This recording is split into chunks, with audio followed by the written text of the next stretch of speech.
অনেক বছর ধরে এই মাহফিলটা টাল বাহানার শিকার হয়েছে। আমাদের অনেক পিপাসা, কিন্তু আমরা পিপাসা নিয়ে সামনে এক সমুদ্র পানি নিয়ে অপেক্ষা করছিলাম। মাঝে রাজনৈতিক নেতা, আইন শৃঙ্খলা রক্ষাকারী বাহিনী, ওরা পিপাসার্ত মানুষের সামনে এক সমুদ্র পানি থাকার পরেও ওরা আমাদের মাঝে বাধা হয়ে দাঁড়িয়েছিল।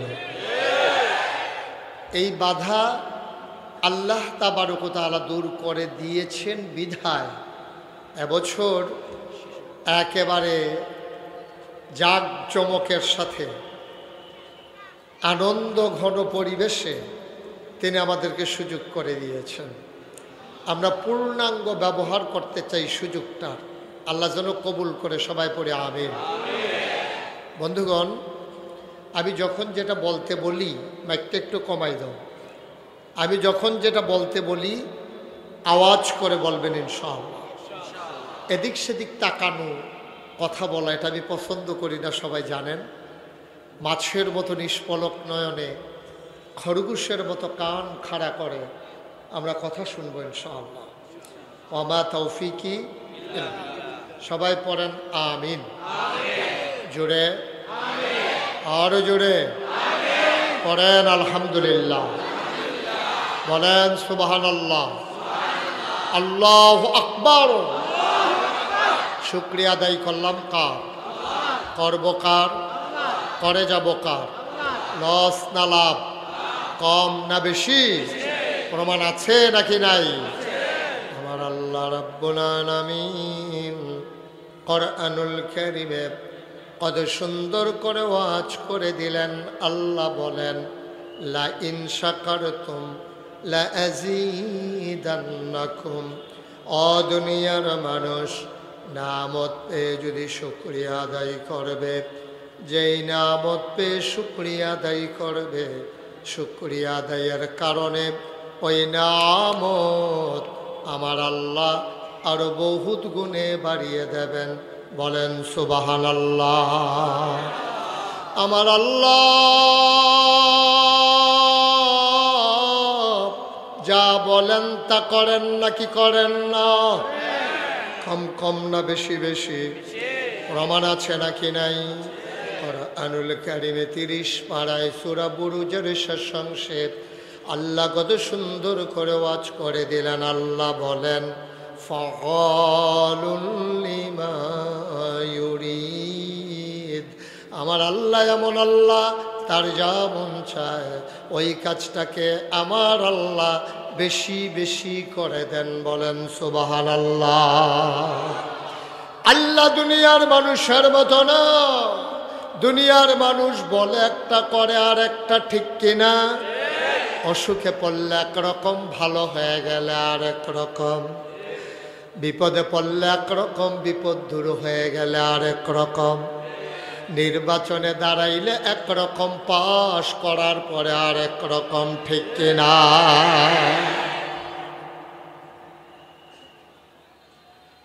মুসলমান, মন দিয়ে শুনো, আমাদের কথায় কাজে কোনো মিল নাই। সারাটা বছর ইলেকট্রনিক্স মিডিয়ায় আপনি টিভি খুললেই, চ্যানেলটা খুললেই একটা কথা সব সময় দেখতেন, পালাই না, পালাই না, আমরা পালাই না। 12টার পরে আর খুঁজে পাওয়া গেল না। সারাটা বছর কইল কি, করল কি? দরকারটা আছিল কি তাই কথা কনের? কিচ্ছু না কইতো এটা এক বালা আছে। এই যে ফালাই না কইয়া যে পাওয়া গেল না, আরেকবারে তো যেই কারবার কইলি তা এবারে কইছে যে খেলা হবে, খেলা হবে।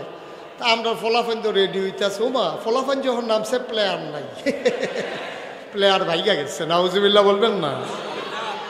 আমার আল্লাহ তিনি যা বলেন তিনি তাই করে দেন। মুসলমান, মানুষ বানানোর পরে আমার আল্লাহ মানুষকে এমনে এমনে ছেড়ে দেন নাই। কোন পথে গেলে জান্নাত, কোন পথে গেলে জাহান্নাম, কোন পথে গেলে লাভ আর কোন পথে গেলে লোকসান, কোন পথে ভালো, কোন পথে মন্দ, কোন পথে কল্যাণ, কোন পথে অকল্যাণ, কোন পথে শিরক বেদাত, কোন পথে তাওহীদ রিসালাত, কোন পথে কুফর আর কোন পথে ইসলাম জানানোর জন্যে আমার আল্লাহ যুগে যুগে আমাদের জন্য নবী এবং রাসূল পাঠাইছেন, ঠিক কিনা? মুসলমান, যিনি সবার শেষ নবী, যিনি সবার সেরা নবী, যিনি ইমামুল মুরসালিন খাতামান নবিয়্যিন, যিনি রাহমাতুল লিল আলামিন, আল্লাহ ওই নবীকে ডেকে বলেন কোরআনে ঢোকার আগে মরদুদ শয়তান থেকে ফানাহ চাই, যিনি রহমান, যিনি রহিম, তার নামে চলো শুরু করি, সবাই পড়ি। আউযু বিল্লাহি মিনাশ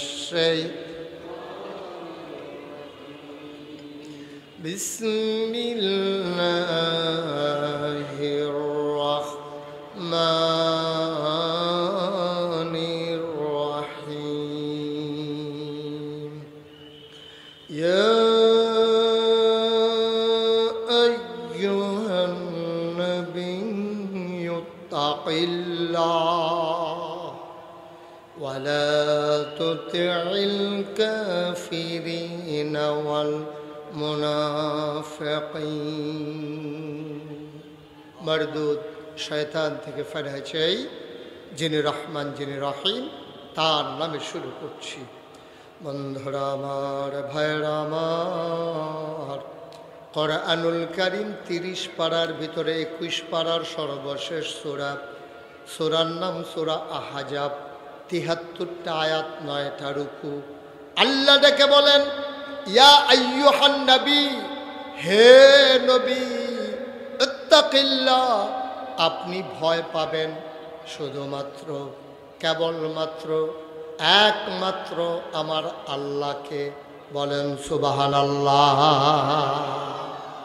এই সূরাটা তখন নাজিল হয়েছে যখন মক্কার মানুষগুলো আমার নবীকে ভয় দেখাতে চায়, টিটকারি মারে, মস্কারা করে, নবীকে মেরে ফেলতে চায়। ওটার নারী বুড়ি নবীর মাথার উপরে চাপিয়ে দেয়, গলার ভিতরে চাদর দিয়ে হ্যাচকা টান মেরে নবীর শ্বাস বন্ধ করে দিতে চায়, নবীরে জেলখানায় ঢুকিয়ে রাখলো 3.5 বছর। এইভাবে যখন নির্যাতন চরম পর্যায়ে পৌঁছে গেল, মানুষগুলো নবীকে যখন নিঃশেষ করে দিতে চায়, কণ্ঠকে যখন থামিয়ে দিতে চায়, স্তব্ধ করে দিতে চায় কোরআনের কথাগুলো, তখন আল্লাহ ডেকে বললেন ইয়া আইয়ুহান নবী, হে নবী, আত্তাকিল্লাহ, আপনি কাউকে ভয় পাওয়ার দরকার নাই। আবু জেহেল, আবুল আহাব, উতবা, শাইবা, মুগীরা, কাফেরের দল, মুনাফিকের দল, পুঁজিপতি যারা, ধর্মগুরু যারা, যত মানুষ আপনাকে নানানভাবে ভয় দেখায়, আপনাকে নিথর নিস্তব্ধ করে দিতে চায়, জমিন থেকে বিদায় করে দিতে চায়, আপনি শুনে রাখুন, আত্তাকিল্লাহ, আপনি কাউকে ভয় পাওয়ার দরকার নাই। আপনি ভয় পাবেন শুধুমাত্র, কেবলমাত্র, একমাত্র আমার আল্লাহকে। সুবহানাল্লাহ বলবেন না? মুফাসসিরিনে কেরাম ওনারা ঘোষণা দিয়ে দিলেন, আল্লাহ তাবারক ওয়া তাআলা যেখানে নবীকে ডাকেন সেখানে শুধু নবী উদ্দেশ্য নয়, নবীর যারা সাহাবা, নবীর যারা উম্মত, সবাই ওই দলের আওতাভুক্ত হয়ে যায়। আল্লাহ যেন ডেকে কয়, মনে হয় যেন এইমাত্র আয়াত নাজিল হচ্ছে। আল্লাহ যেন আমাদেরকে ডেকে কয়, ইয়া আইয়ুহান নাস, ও চন্দলা তাফসীর মাহফিলের মানুষেরা, শুনো শুনো শুনো, ইত্তাকিল্লাহ, তোমরা ভয় পাবা আল্লাহরে। র্যাব, গোয়েন্দা, পুলিশ, বিজিবি, দলীয় ক্যাডার, প্রশাসন, প্রশাসক, যত মানুষ, নেতৃস্থানীয় মানুষ, যত মানুষ থাকুক, কাউকে ভয় পাবা না। তোমরা ভয় পাবা শুধুমাত্র, কেবলমাত্র এক আল্লাহকে, ঠিক কিনা? আমরা ভয় পাই কাকে? কথা কন, কাকে? পুলিশ, র্যাব, গোয়েন্দা, দলীয় ক্যাডার, রাজাকার, কোনো কিছুকে আমরা ভয় পাই না। টিটকারি হবে, মস্কারা হবে, এটা আমরা জেনে শুনে এ পথে নেমেছি। এ পথ কখনো কুসুমাস্তীর্ণ ছিল না, এ পথ ফুল বিছানো ছিল না, এ পথ ছিল কণ্টকাকীর্ণ। এ পথে যারা নেমেছে তাদের পা রক্তাক্ত হয়েছে, পথ হয়েছে পিচ্ছিল, এ পথ হয়েছে কণ্টকাকীর্ণ, এ পথ কাটা বিছানো। আমরা জেনে শুনেই এ পথে নেমেছি। আমরা জানি এ পথে চলতে গেলে টিটকারি হবে, মস্কারা হবে, মামলা হবে, হামলা হবে, গুম হবে, নির্যাতন হবে, প্রয়োজনে জীবন দেওয়া যাবে। ঈমান দেওয়া যাবে না। রাজি আছো কিনা হাত তুলে দেখা।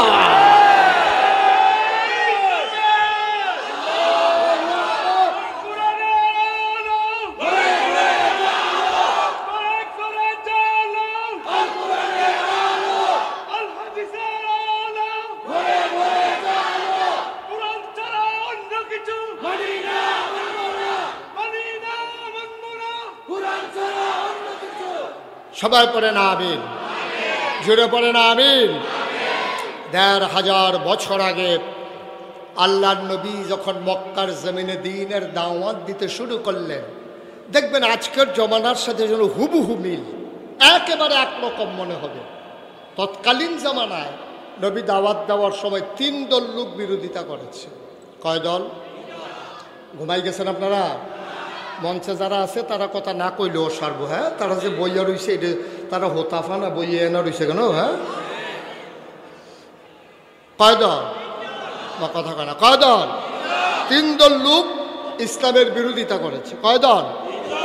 ১ নম্বরে তৎকালীন জমানায় যারা ধর্মগুরু, তৎকালীন জমানায় তো পূজা ছিল, অগ্নি পূজা, মূর্তি পূজা, এই পূজাগুলা যারা দিত, আল্লাহ নবী যখন বললেন কুলু লা ইলাহা ইল্লাল্লাহ, তোমরা সবাই পড়ো লা ইলাহা ইল্লাল্লাহ, এই কথা বলো। আপনারাও পড়েন লা ইলাহা, লা ইলাহা, লা ইলাহা।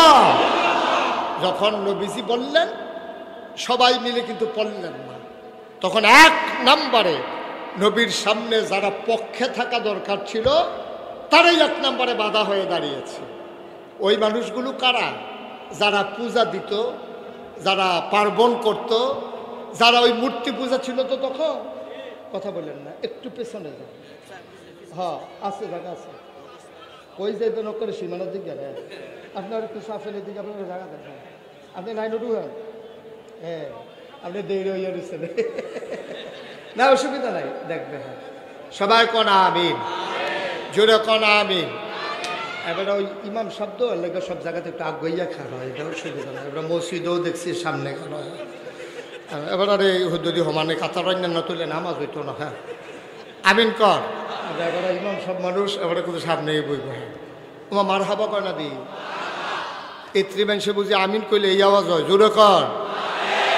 আমরা এলাকার মানুষের এই জোর দিয়ে নিয়ে আগাইবেন সামনে, জোরে কর না আমিন।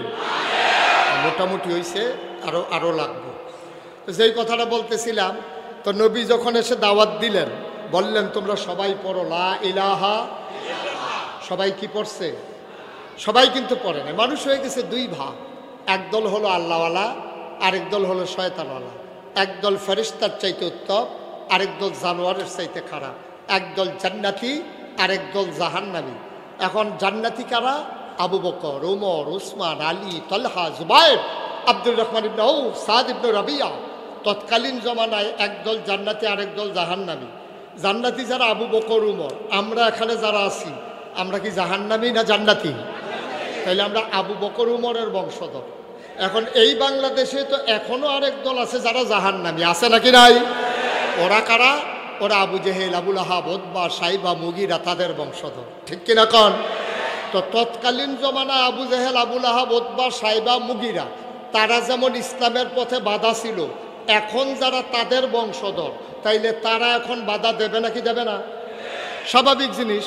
আমরা যারা জান্নাতি, আবু বকর, উমর, উসমান, আলী, এটা বন্ধ করে দিতে হবে। একটু ঘুরে আমার দিকে বসতে হবে, সমস্যা হইতে আছে বোধ হয় মাহফিল। আর একটু ঘুরেন, আমির ভাইয়া ঘুরেন, ইউটার্ন লই এলান। হ্যাঁ, এই মাসাল্লাহ, হ্যাঁ, সুন্দর হয়েছে।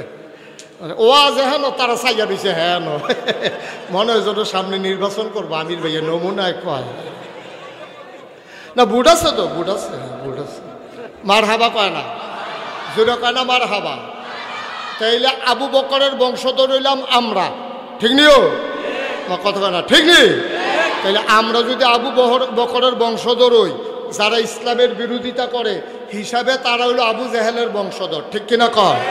তা আবু বকরের বংশধর যেমন আছে, আবু জেহেলের বংশধরও কথা করে আছে নাকি নাই? এই আবু জেহেলের বংশধর আপনি যদি কোন যে হুজুর আমরা এলাকা দিয়ে আবু জেহেলের বংশধর 2-4 জনের নাম করা, আপনি তো অনেক চিনে এখনও পাইতেন না। এটা সানলা বাজারও বিছেরা লাভ হইতো না, এটা বরদুশি হইতো না, নাগাইশ হইতো না। এই আবু জেহেলের বংশধর ফাই চলে যাওয়ান লাগবো ঢাকা, অথবা রাইতের 2:30টার সময় টেলিভিশন খুলন লাগবো। টেলিভিশন খুললে দেখবেন টক শো করে। এই টক শোর নাম দিয়া কথা কইতো লইলে ইসলামের বিরুদ্ধে কথা কয়, কথা বলতে গেলেই আলেম ওলামার বিরুদ্ধে কথা কয়, কথা বলতে গেলেই মসজিদ মাদ্রাসার বিরুদ্ধে কথা কয়, কথা বলতে গেলেই ইসলামী আন্দোলনের যারা অগ্রসেনানী তাদের চরিত্রে কালিমা লেপন করতে চায়, ঠিক কিনা বলো?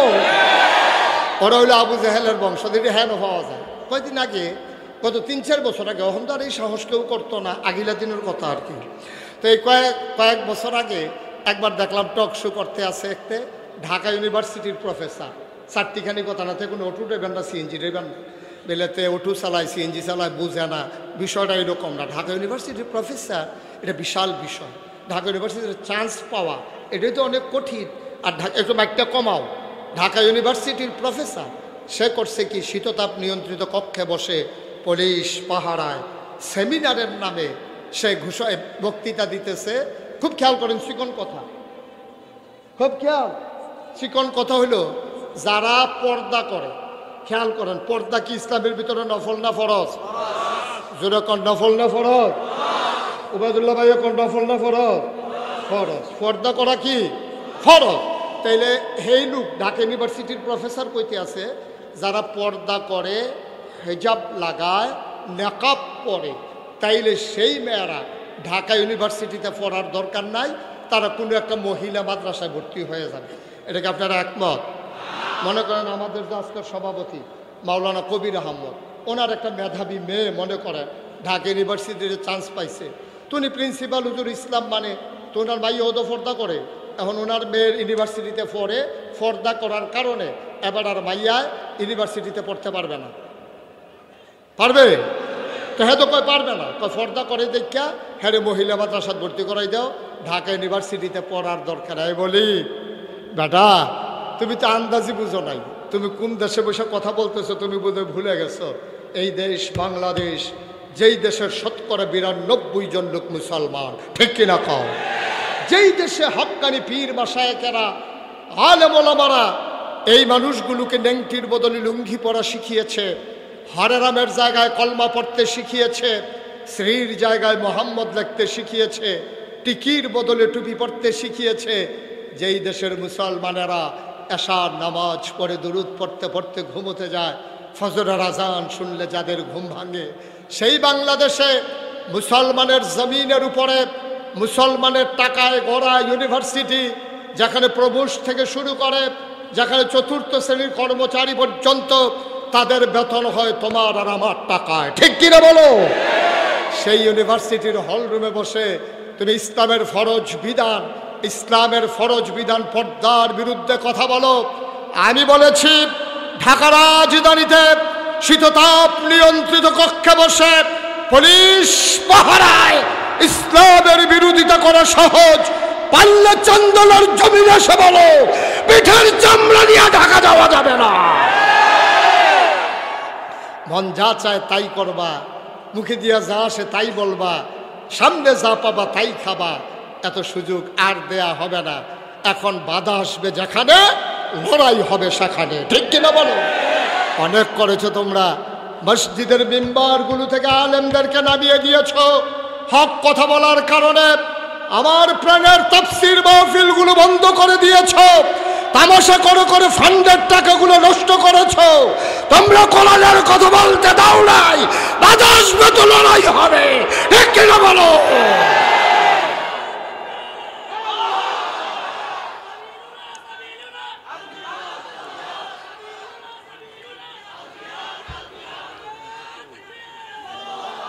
সবাই পড়ে না আবেন, জোরে পড়ে না আবেন।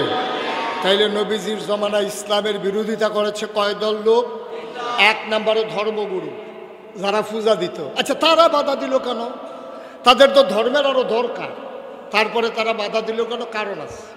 কারণ হলো পূজা দেওয়ার সময় আপনি যদি ব্রাহ্মণের কাছে যান, পুরোহিতের কাছে যান, তো পুরোহিত কি বলবে?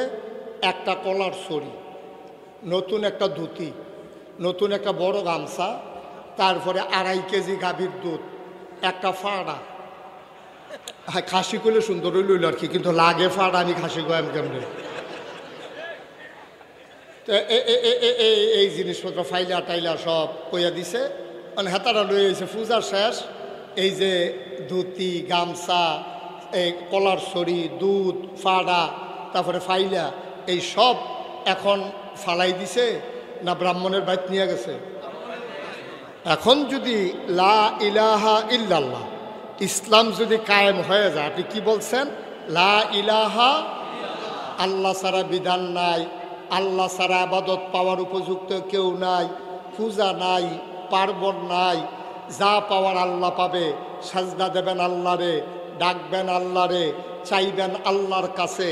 এখন তৎকালীন যারা ব্রাহ্মণ তারা ধর বোকা না, তারা বুঝা ফেলাইছে যদি এক আল্লাহর দিন কায়েম হয়ে যায় তাইলে তো পূজা শেষ। পূজা শেষ মানে ধুতি শেষ, ধুতি নাই মানে গামছাও নাই, গামছা নাই মানে ছাগলও নাই, কলার ছড়িও নাই, দুধও নাই। তাইলে হেবারে তো না খাইয়া মরণের বুদ্ধি। হেবারায় চিন্তা করলো মোহাম্মদের দিন আসা, আল্লাহর দিন কায়েম হওয়া মানে হচ্ছে সব শেষ, পূজা শেষ, ধুতি শেষ, গামছা শেষ, লুঙ্গি শেষ, তারপরে কলার ছড়ি শেষ, গাভীর দুধ শেষ, ফাড়া শেষ। সুতরাং ইসলাম ঠেকাও, ওই 360 দেবদেবীর পূজা বাঁচাও। পূজা বাঁচবে তো ব্রাহ্মণ বাঁচবে, ব্রাহ্মণ বাঁচবে তো ব্রাহ্মণের পরিবার বাঁচবে। 1 নম্বরে স্বার্থের কারণে তৎকালীন জামানায় ধর্মগুরু যারা, তারা নবীর সামনে 1 নম্বরে বাধা হয়েছে, ঠিক কিনা কম? আচ্ছা, এখন তো 21 শতাব্দীর সূচনা লগ্ন, গোটা বিশ্ব হয়ে গেছে কম্পিউটারাইজড, গোটা বিশ্বকে বলা হচ্ছে গ্লোবাল ভিলেজ। এখন পৃথিবী অনেক দূর এগিয়ে গেছে। আমরা সোনার ঘরের জায়গায় টিনের ঘর হয়েছে, টিনের ঘরের জায়গা তখন বিল্ডিং হয়েছে। আমরা ফলাফলে শিক্ষিত হইতে আছে, এখান বিদেশ গিয়া টেহা বাড়াইতে আছে। আমরা অনেক দূর আগাইছি। এখনও আপনি খেয়াল করে দেখবেন, যখন আল্লাহর জমিনে আল্লাহর দিন কায়েম করতে চায়, একদল মর্দে মুজাহিদ জীবন বাজি রেখে আল্লাহর জমিনে যখন আল্লাহর দিন কায়েম করতে চায়, দিন কায়েম করতে গিয়ে তারা মামলা মাথা পেতে নেয়, তারা গুম হয়, তারা লাশ হয়, বিনা অপরাধে মিথ্যা ট্রাইব্যুনাল সাজিয়ে মিথ্যা সাক্ষী দিয়া প্রতারিত করে। তারপরে আপনার জুডিশিয়াল কিলিংয়ের মাধ্যমে আমার উপরস্থ নেতাগুলোকে যখন হত্যা করা হচ্ছে, তখন একদল আলেম নামদারি কুলাঙ্গার তারা তাদের পক্ষ নিয়ে, শাসক শ্রেণীর পক্ষ নিয়ে ইসলামী আন্দোলনের বিরোধিতা করেছে, ঠিক কিনা বলো? তাইলে তৎকালীন আমলে ব্রাহ্মণেরা বিরোধিতা করতো নবীজির, আর এখন একদল মর্দে মুজাহিদ যারা আল্লাহর জমিনে আল্লাহর দিন কায়েম করতে চায়, তাদের বিরোধিতা করে, ওই তাবেদার সরকারের দাবিদারি করে, ইসলাম বিরোধী অবস্থানে যায়। ওই তৎকালীন ব্রাহ্মণ আর ইসলামের বিরোধী আজকের আলেম ওলামা, ওরা যেন একই সূত্রে গাথা, ঠিক কিনা বলো? তারা মনে করেছে ইসলাম কায়েম যদি হয়ে যায়, তাইলে এই যে 8টা মিলাদ খাওয়া ফরজ, এই আউসগরের সুইটটা নিয়ে খাওয়ান, 7 দিন না খাওয়ান, মুসলমানি খাওয়ান, এই নানান খানা টানা নিয়ে আবার বন্ধ হইয়া যায়, পূজা পার্বণী বন্ধ হইয়া যায়, হাদিয়া তোহফানি। আমার লজ্জা লাগে, আমার এত লজ্জা লাগে যে একটা জলজন্ত মানুষ, আপনি বাংলাদেশে একজন পীর সাহেবকেও দেখবেন না, হয় গৃহস্থী করে, না হইলে চাকরি করে, না হইলে ব্যবসা করে, না হইলে অটো চালায়, না হইলে সিএনজি চালায়। এমন একজন পীর সাহেব বাংলাদেশও নাই, খুব সংখ্যায় কম। অধিকাংশ মানুষ পীর সাহেব মুড়িদের এই বাইত কয়দিন খায়, হেই বাইত কয়দিন খায়, হেইখানা শেষ হইলে হেই বাইত যায়, হেই বাইত শেষ হইলে হেই বাইত যায়, বাড়ি শেষ হইলে গ্রাম বদলায়, গ্রাম বদলাইলে থানা বদলায়, থানাও শেষ হইলে এরপরে জেলা বদলায়। এই গুড়ে গুড়া বেড়াইতার মতো খাইতে খাইতে খাইতে খাইতে মনে হয় বইয়া রয়েছে 15-20 জন, আসলে একজন। আব্বা, আমি মুশতাক ফয়েজি নাগাইশের পীর সাহেব। আরে মাটি কাটলেও তো বেটা ডেইলি 500 টাকা পাওয়া যায়, অটো চালাইলেও তো 1000 টাকা কামাই করন যায়, সিএনজি চালাইলেও 1500 টাকা কামাই করন যায়। আমার মতো মানুষটা বইয়া বইয়া খাম, হগিন নিবিড়ি টেহা দিব, রিক্সাওয়ালায় টেহা দিব, লজ্জার কি আর জায়গা আছে? এতে মরণ ভালো না, ঠিক কিনা কও? বাংলাদেশে তো অধিকাংশ এই কারবার। মুড়িদারারে বুঝাইতে আছে, বাবা দুনিয়া ছাড়ো, দুনিয়া ছাড়ো, হ্যাঁ তো সারতে সারতে দুনিয়া সাইডা দিয়ে এক মাথা লয়ে গেছে গা, গিয়া দেখে যে ফির সাহেবে খেত কিনতে কিনতে এই গ্রাম সারাইয়া এই গ্রামও গেছে গা, ঠিক কিনা কম? মুড়িদ দিয়া দুনিয়া সারায় আর নিজে গিয়া খেত কিনতে আছে হট দুমছে।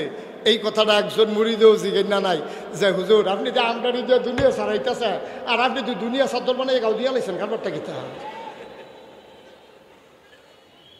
আপনি যে দুনিয়াটারে সাদর মানে গাও দিয়া লাইছেন। এখন যখন প্রকৃতি ইসলামের কথা বলা হয়, যখন বলা হয় আল্লাহর জমিনে আল্লাহর আইন ছাড়া কারো আইন মানি না, তখন ওই একদল স্বার্থবাজ মানুষ যারা দরবারকে পুঁজি বানাইয়া ব্যবসা করে, মাজারকে পুঁজি বানাইয়া ব্যবসা করে, তারা ইসলামী আন্দোলনের পথে বাধা হয়ে দাঁড়ায়, ঠিক কিনা বলো? ১,৫০০ বছর আগে একদল মানুষ ওরাই ইসলামের পথে বাধা হয়ে দাঁড়িয়েছিল। কয় দল না? ঘুমাইলেছে রুম? কয় দল গেল? কয় দল রয়েছে? কয় দল? ২ নম্বরে হইল ওই দল যারা ছিল তৎকালীন জমানায় পুঁজিপতি, টাকার মালিক। আবুল আহাব তার ছিল চিফ লিডার। তৎকালীন জমানায় সুদের কারবার ছিল। যখন কইছে লা ইলাহা ইল্লাল্লাহ, তো হারা তো এইটা শুনছে আহাল্লাহুল বাইয়া ওয়া হারামার রিবা, যে ব্যবসা হালাল সুদ হারাম। তো হাতে চিন্তা করলো ইসলাম যদি কায়েম হয়ে যায়, গিয়া আমি যেন নবীর চাচা আমেরিকার সাইডা দিব, আমি যেন সুদের উপরে সুদ লাগাই, চক্রবৃদ্ধি সুদ লাগাই, এখন এই সুদের কারবার তো বন্ধ হয়ে যাবো গা। এখন হাতে কইছে টাকা যাও, ইসলাম ঠেকাও, আবার সুদের কারবার বাঁচাও, ঠিক কিনা কও? আজকেও বাংলাদেশে দরবেশের মতো বাপ দইরা, কি সুন্দর দাড়ি, কি সুন্দর টুপি, পাজামা পাঞ্জাবি সাদা, আরো কত তান সাদা কি বসব দিকে আমরা দেখি। এত সাদার ভিতরে দিয়া তাই নে এই মধ্যবিত্ত শ্রেণীর টাকাগুলোকে ওই যে শেয়ার বাজারের নাম দিয়া লোটপাট করে শেষ করে দিয়েছে, ঠিক কিনা বলো? এই মানুষগুলো মানুষকে ধোঁকা দেওয়ার জন্য মুখ ভর্তি দাড়ি রাখে, আবার এই মানুষের রোষানল থেকে বাঁচার জন্য কামাইয়া হমান হয়ে যায়, ঠিক কিনা? এই বাংলাদেশ, এটা বাংলাদেশেই সম্ভব। তার মনের তে যদি দাড়ি রাখতে হোক, আমি নাগাইশের ফির সাহেব, আমি যে দাড়ি রাখছি, আমার যদি কেউ হালাইয়া যাবো কেন দাড়ি কামাও, আমি আগে মাইরালাও আর পরে কামাইলাও, আমি যেন টেন না পাই, ঠিক কিনা কও? আমারে কামাইতে হইলে আগে আমারে মারতে হবে, এর আগে আমার দাড়ি কামানো যাবে না। আমরা হয়তো হত্যার শিকার হয়েছে আমার মানুষগুলো হয়তো ঘরে ঘুমাইতে পারে নাই। তুমি একজন ইসলামী আন্দোলনের কর্মী দেখাও যারা ওই অপরাজিত শক্তির ভয়ে, ওই কাফের বাতিল শক্তির ভয়ে, ইসলাম বিরোধীর ভয়ে পাঞ্জাবি ছেড়ে দিয়েছে, দাড়ি ছেড়ে দিয়েছে, টুপি ছেড়ে দিয়েছে, একজন মানুষও বাংলাদেশে পাবা না, ঠিক কিনা বলো? আর তোমরা সারা জীবন আকাম কুকাম কইরা দাড়ি রক্ষা মানুষের ধোকা দিয়া একবার যখন কায়দা ফরছে তে মনে করছো কখনো কারা সিন্ডালাতে কামাইয়া কুমাইয়া হমান, ঠিক কিনা কও? তোরা তো ইসলাম কায়েম হোক ওরা চাইবে না, ওরা তো চাইবে না ইসলাম কায়েম হোক, কারণ ওদের সব কামাই হলো অবৈধ কামাই, যেটা ইসলাম সমর্থন করে না। সুতরাং যারা পুঁজিপতি তারা কনসার্ট করবে, পহেলা বৈশাখের নামে বৈশাখী মেলা দেবে, 16ই ডিসেম্বরের নামে তারা বিজয় দিবস র্যালি উদযাপন করবে, পুরুষ মহিলাকে নাচানাচিতে লাগাই দেবে, 31st নাইটে ওরা রাত জেগে মদ পান করবে, আর আমার যুবক যুবতীদেরকে অবাধ মেলামেশার জন্যে সুযোগ করে দেবে। তারা স্পন্সর করে বাংলাদেশের যত বড় বড় কোম্পানি, ওরা স্পন্সর করে 26শে মার্চ, ওরা স্পন্সর করে 16ই ডিসেম্বর, ওরা স্পন্সর করে 31st নাইট, ওরা স্পন্সর করে আমার এই বিজয় দিবস পহেলা বৈশাখ। কিন্তু এই কোরআনের মাহফিল 99% জন লোক মুসলমানের দেশে, বাংলাদেশের কোনো বহুজাতিক কোম্পানি যে এই মাহফিলটা করতে যত টাকা খরচ হয় আমরা দিয়ে দেব, আজও বাংলাদেশে ইতিহাস হয় নাই, ঠিক কিনা বল? আমার খেটে খাওয়া মানুষগুলো যখন কোরআনের মাহফিল সাজাতে চায়, রিক্সাওয়ালার 2 টাকা, ওই মানুষের 1 মুঠো চাল, আর মানুষগুলো খেটে খাওয়া মানুষের সামান্য কিছু দিয়ে এই মাহফিলগুলো যখন দাঁড় করায়, ওরা মুসলমানের সন্তান টুপি মাথায় দেয়, সময়ে সময়ে নির্বাচনের আগে হজ করে আসে, শাহজালাল বাজার দিয়ে তারা নির্বাচনী প্রচারণা শুরু করে, এই মানুষগুলো এই কোরআনের মাহফিলে বাধা দেয়। তাইলে বুঝতে হবে এই হাল তারা জাল হায়, ঠিক কিনা কও? এই হালের ভিতরে সৌরহস্য আছে, বুঝে গেল কুসকুস কালা হাল, ঠিক কিনা কও? তুমি নির্বাচনের আগে হজও যাও, তুমি নির্বাচনের আগে শাহজালালের মাজারও যাও, তুমি টুপি জাতা দিয়ে মাথার ধরো, তুমি ফট্টি বান্ধে সেটা হাতে তসবি নিয়ে মানুষকে ধোকা দাও, অথচ কোরআনের মাহফিল হতে দাও না। উদাহরণের জন্য তো মাথাইয়া যাওয়ান লাগতো না, উদাহরণের লেগে ঢাহা যাওয়ার দরকার নাই। আমার চান্দলার তাফসির মাহফিল হতে দেওয়া হয় নাই, এইটাই আমার উদাহরণ, ঠিক কিনা কও? কোনো দূরে যাওয়ার আমার দরকার নাই, কখনো দিছে না দিছে এটা আমার জানার দরকার নাই। আমার সানলো হইছে না, এটা আমরা সারা বছর কয়া তারে ফাইলে কয়, ঠিক কিনা কও? কি রে কি নও নাকি কি দেখতে আস নমনে কি দেখতে আস? ওই যে কইছিল যদি আমার হাত বানবা কিন্তু মন বানবা কি দিয়া, ঠিক কিনা কও? তুমি আমার তাফসীর মাহফিল বন্ধ করে দেবা। 2024 সালে মাগরিবের পরে এসে দেখো তাফসীর মাহফিল আর লোক সমাগম নয়, জনসমুদ্রে পরিণত হয়েছে, ঠিক কিনা বলো? কারণ এই মাহফিলগুলো মানুষের হৃদয়ের কথা বলে, এই মাহফিলগুলো মানুষকে জান্নাতি মুখী করে দিতে চায়, এই মাহফিলগুলো মানুষের ইন্তেকালের পরে তার কবরকে যেহেতু জান্নাত বানিয়ে দিতে চায়। এ মাহফিল আমাদের হৃদয়ের মাহফিল। এ চাওয়া পাওয়ায় পূর্ণতা দিতে গিয়ে আমরা হাত বাড়িয়ে দিয়েছি উজাড় করে, আমরা মুক্ত হস্তে হাত বাড়িয়ে দিয়েছি মাহফিল দ্বারা প্রয়োজনে আমার টাকা যাক, ঠিক কিনা বলেন? সুতরাং এই ধারা শুরু হয়েছে, এই ধারা অব্যাহত থাকবে। এই ধারাকে ভেঙে দেওয়ার জন্যে, এই ধারাকে থামিয়ে দেওয়ার জন্যে যারা এই হাত বাড়িয়ে আসবে, মনে রাখবো সেই হাত গড়িয়ে দেওয়ার জন্যে আমার নতুন প্রজন্মই যথেষ্ট, ঠিক কিনা?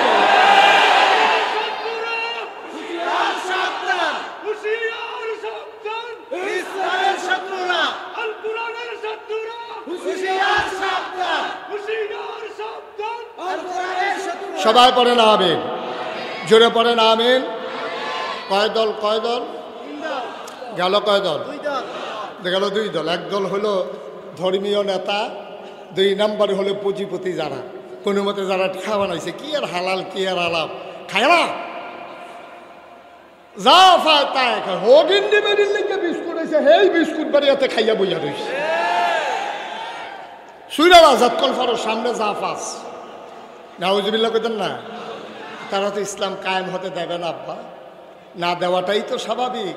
কারণ তারা তো ওই ইসলামের অনুসারী যে ইসলামের ধারক বাহক ছিলেন নবীজির পরে আবু বকর সিদ্দিকের পরে যিনি হাল ধরেছিলেন ওমর বিন খাত্তাব, ঠিক কিনা বলো? বন্ধুরা আমার, ভাইয়েরা আমার, আল্লাহর নবী নাই, আবু বকর সিদ্দিকের ইন্তেকাল হয়ে গেছে। ও মুসলমান মন দিয়ে শুনো, সবাই পাগল হয়ে গেছে, নবী নাই, আবু বকর সিদ্দিক নাই, কে রাখবে ইসলামের পতাকাকে উড্ডীন? কে চেয়ে রাখবে? কে হবে আমাদের অভিভাবক? সবাই খুঁজতেছিলেন ওমরকে, খুঁজে খুঁজে পাওয়া যাচ্ছিল না। ওমর কই, ওমর কই, ওমর কই? খুঁজে খুঁজে ঘরের দরজায় গিয়ে দেখা গেল দরজা ভেতর থেকে বন্ধ। ডাকলেন, কে? ওমর কই, আপনি ভেতরে আছেন নাকি? কানতে কানতে তার চোখ 2টো লাল হয়ে গেছে, চোখ ফুলে গেছে, বড় বড় হয়ে গেছে। ওমর ডাক দেয়া কয়, কেন তালাশ করো? কয়, আপনি এখানে বসে আছেন, আবু বকর নাই, নবীজি নাই, কে ইসলামের এই ঝান্ডা উড়াবে? কে আমাদেরকে চেয়ে রাখবে? ওমর কাঁদে আর কয়, আমি জানতাম তোমরা আমারে তালাশ করবা, এই জন্য আমি লুকিয়ে আছি। আমি বাবা ক্ষমতা চাই না, কোনো মতে বাকি জিন্দেগিটা কাটাতে চাই। আমি জানতাম আবু বকরের পরে এই গামছা আমার গলায় লাগাই দেবা, এই বেরি আমার পায়ে লেগে যাবে, আমি কিয়ামতের ময়দানে কি জবাব দেব? আল্লাহ সেদিন যদি ডেকে জিজ্ঞেস করে, ওমর রে, ওমর তোর শাসন আমলে একটা কুকুর কেন ফুরাত নদীর তীরে না খেয়ে মারা গেল? জবাব দে।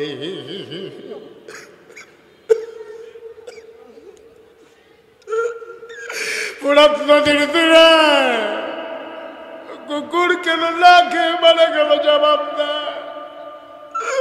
আমি ওমর সেই দিন কি জবাব দেব? এই ভয় আমার ঘর থেকে বের হতে দেয় না। সবাই ধরে ধরে ওমরকে খলিফা বানিয়ে দিলেন। মজার ঘটনা শোনো, বখরে চোখ কোনো ইতিহাস নয়, বানানো কোনো গল্প নয়, বাস্তব ঘটনা শুনে যাও। ওমরকে খলিফা বানাই দেওয়া হলো। সরকারি তহবিলে অনেকগুলো কাপড় জমা হয়ে গেল। ওমর ঘোষণা দিলেন, প্রাপ্তবয়স্ক সবাইকে কাপড় দেওয়া হবে, সবাই আসো। মসজিদে নববীর সামনে সবাই লাইন ধরে দাঁড়িয়ে গেল। ওমর সবাইকে সীমিত পরিমাণে সমহারে এক টুকরা করে কাপড় দিচ্ছেন। ওমরও সবার শেষে এক টুকরা নিলেন।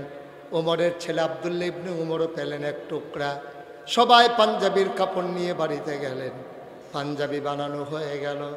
পরের শুক্রবার জুমার আজান পড়ে গেছে। আমিরুল মুমিনিন খলিফাতুল মুসলিমিন, ইসলামের দ্বিতীয় খলিফা, জান্নাতের সুসংবাদ প্রাপ্ত দ্বিতীয় মানুষ ওমর খুতবা দেবেন। সবাই তাহিয়াতুল দুখুলুল মসজিদ কাবলাল জমা পড়ে বসে আছে। সূর্য হারিয়ে হেলে পড়েছে পশ্চিম আকাশে। সবাই পেরেশান, উমর এখনো আসে না, নামাজ পড়ব কখন। এবার একজন মুরব্বীরা বলল, যাও ও যুবক তুমি দৌড়ে যাও, দেখো কোনো বিপদ আপদ নাকি। যুবক দৌড়ে দৌড়ে উমরের বাড়ির সামনে গেল। দূর থেকে তাকায়া দেখে বাড়ির সামনে মরুভূমির মাঝে দুপুর বেলা প্রচণ্ড রোদ, একটা মানুষ পিঠ উদম করে বসে আছে। সূর্যের আলোতে পিঠটা পুড়ে গেছে, সামনে কি যেন বিছিয়ে রেখেছে।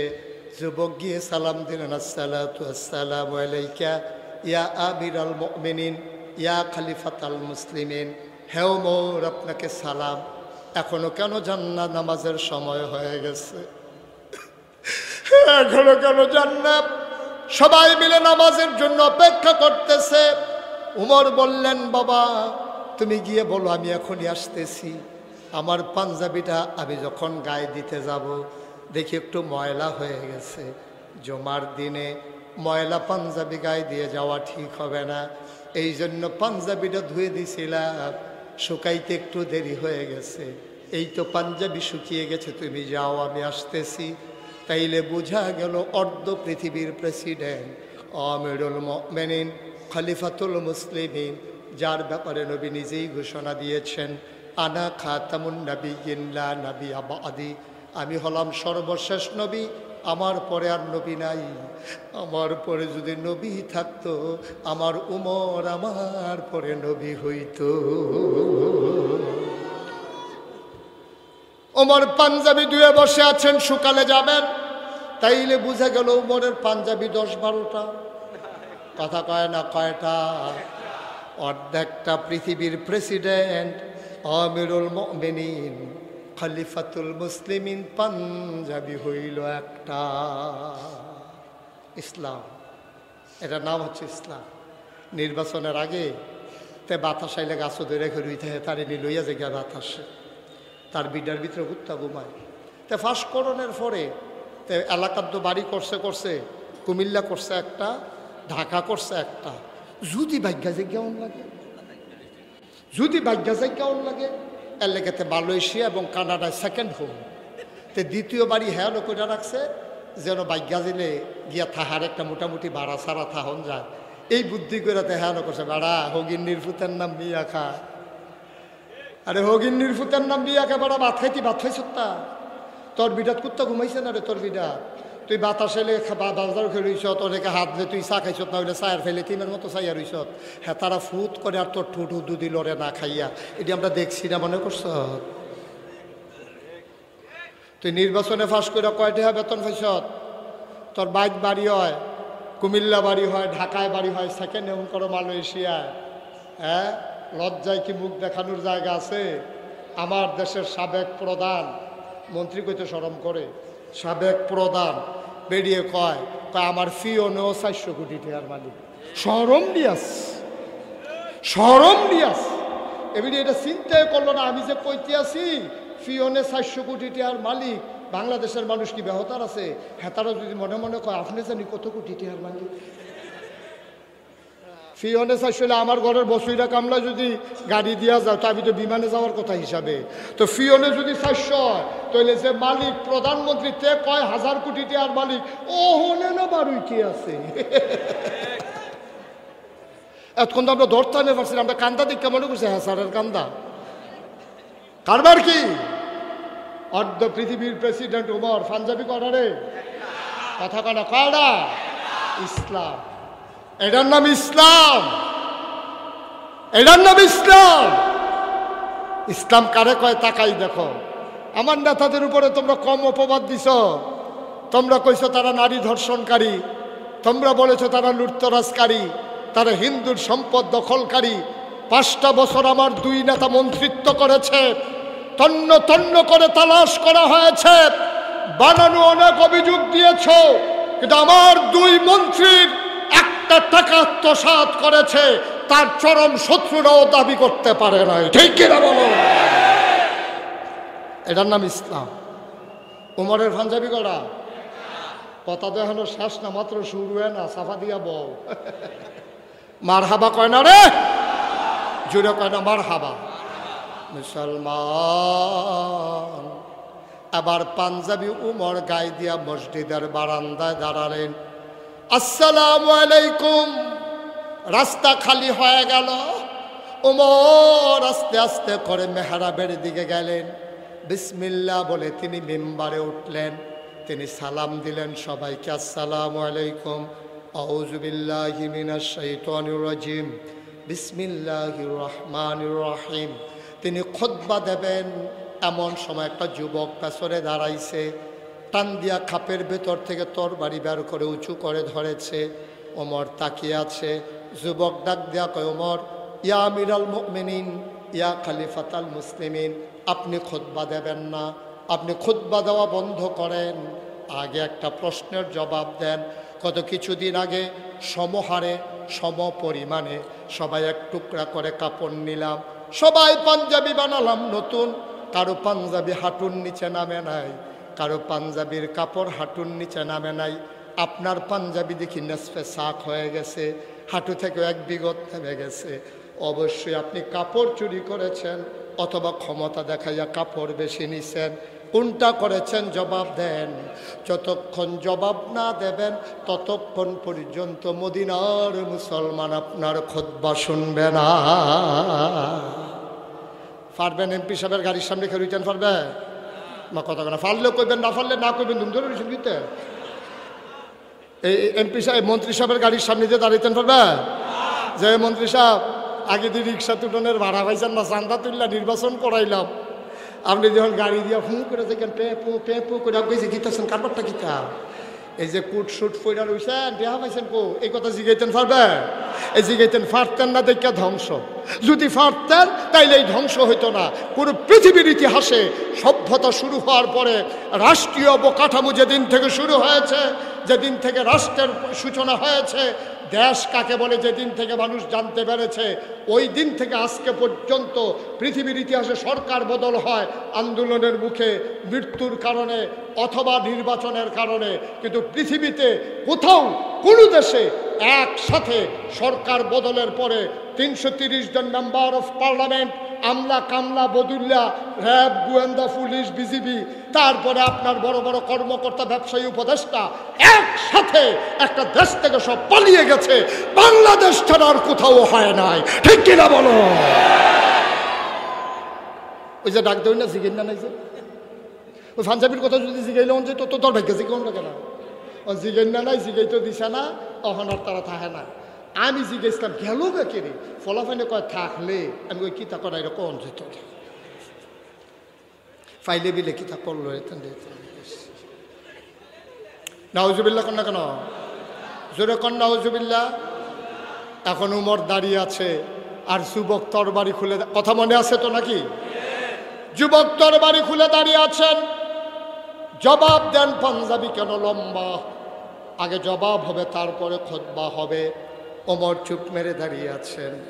ওমরের ছেলের নাম আব্দুল্লাহ ইবনে ওমর, তিনিও সেদিন সেই মসজিদে ছিলেন মুসল্লি হিসাবে। আব্দুল্লাহ ইবনে ওমর দাঁড়ালেন, চোখের পানি ছেড়ে দিলেন, ডাক দিয়ে কয়, ও দেশবাসী, ও মদিনার মুসলমান, জবাব কি আব্বা দেওয়া লাগবে নাকি আমি দিলেও? আমাদের জবাব দরকার, কে দিল দরকার নাই। সুবহানাল্লাহ, সুবহানাল্লাহ। আব্দুল্লাহ ইবনে ওমর চোখের পানি ছেড়ে দিলেন, ডাক দিয়া কয়, শুনো শুনো শুনো,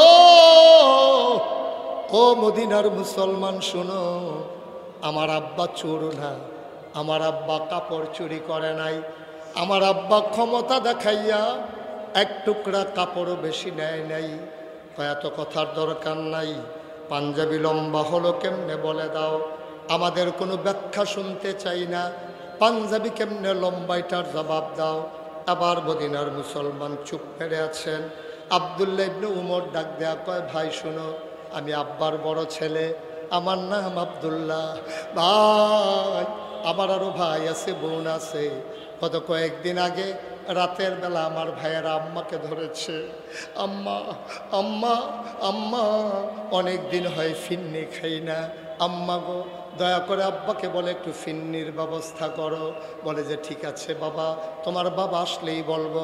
ছেলেরা কাঁদতে কাঁদতে ঘুমিয়ে গেছে। ওমর যখন ঘরে গেলেন রাষ্ট্রীয় কাজ শেষ করে, একটা কমাও, ওমর যখন ঘরে গেলেন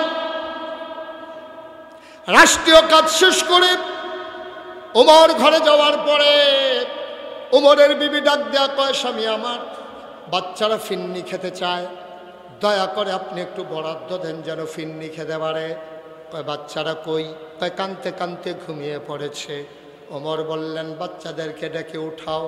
বাচ্চাদেরকে উঠানো হলো, আনন্দে তারা উদ্বেলিত। ওরা মনে করেছে নিশ্চয়ই এখন ফিন্নির ব্যবস্থা হয়ে গেছে।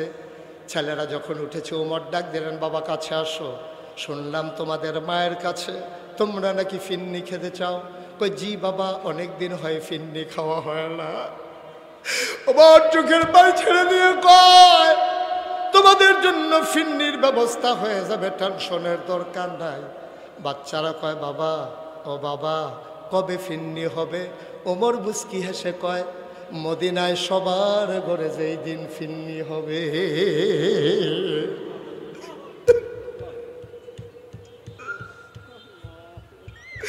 আমার আব্বা সেই আব্বা,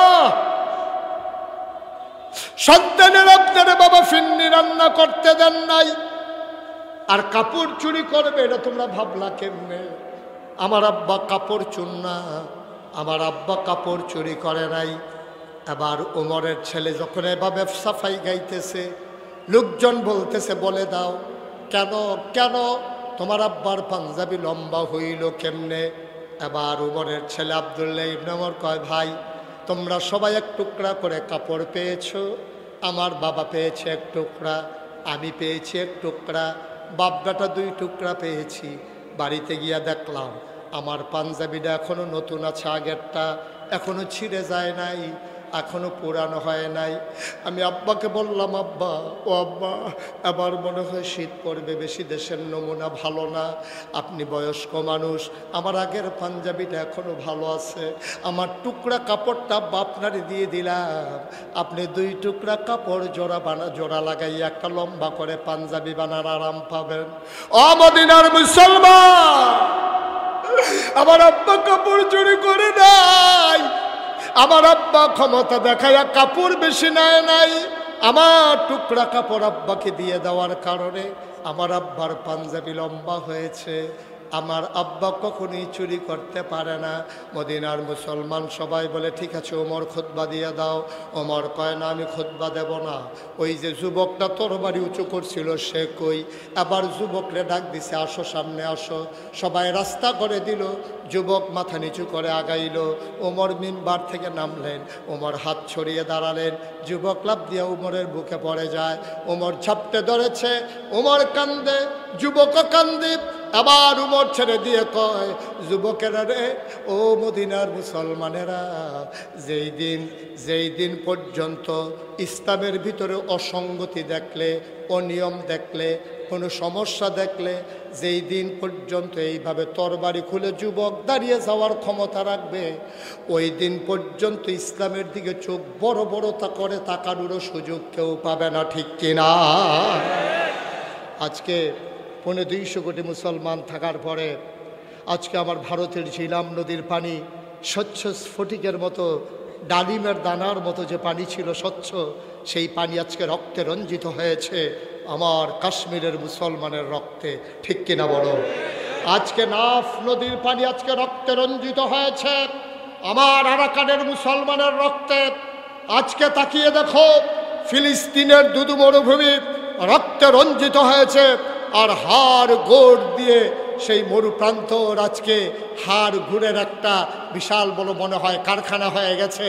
আমার লেবাননের মুসলমানরা জীবন দিচ্ছে, গোটা বিশ্বে প্রাচ্য থেকে পাশ্চাত্য আর এই পৃথিবীর উত্তর মেরু থেকে দক্ষিণ মেরু 250 কোটি মুসলমান থাকার পরে সব জায়গায় মুসলমান মার খায়, মুসলমান নির্যাতিত হয়, মুসলমান নিপীড়িত হয়। আমার সোনার বাংলায় মুসলমানদেরকে কচুকাটা করা হয়েছে। এইভাবে যুগে যুগে সময়ে সময়ে ইসলামকে দাবিয়ে রাখার জন্যে সকল শক্তি একজুট হয়ে ইসলামকে দাবিয়ে রাখার প্রচেষ্টা চালিয়েছে। খোদার কসম, খোদার কসম, মুসলমান যদি সিংহের মতো গর্জন দিয়ে উঠে ওই কাফের বেদিনেরা চামচিকার মতো গর্তের ভিতরে পালানো ছাড়া উপায় থাকবে না। ঠিক কিনা বলো? মুসলমানের কোয়ান্টিটি হয়েছে, তাদের কোয়ালিটি আজকে ডিস্ট্রয় হয়ে গেছে। আমরা সংখ্যায় বেড়েছি, কিন্তু আমাদের যোগ্যতা বলতে কিচ্ছু নাই, আমাদের আমানতদারি নাই, আমাদের ভিতরে সততা নাই, আমাদের ওয়াদা আমরা খেলাফ করে ফেলি। না মসজিদে আজান হয়, মানুষগুলো মসজিদের সামনে দিয়ে হেঁটে চলে যায়, নামাজের জন্য মসজিদে ঢুকে না। এইভাবে চলতে থাকলে সংখ্যায় বাড়ানো যাবে মুসলমান। মনে রাখবা, সংখ্যায় বাড়ানো আর মুসলমান ঐতিহ্য নিয়ে টিকে থাকা এক কথা নয়। আমরা বলেছি বাঁচার মতো বাঁচলে সিংহের মতো একদিন বাঁচবো, শিয়ালের মতো 500 বছর বাঁচার কোনোই সার্থকতা নাই। ঠিক কিনা বলো?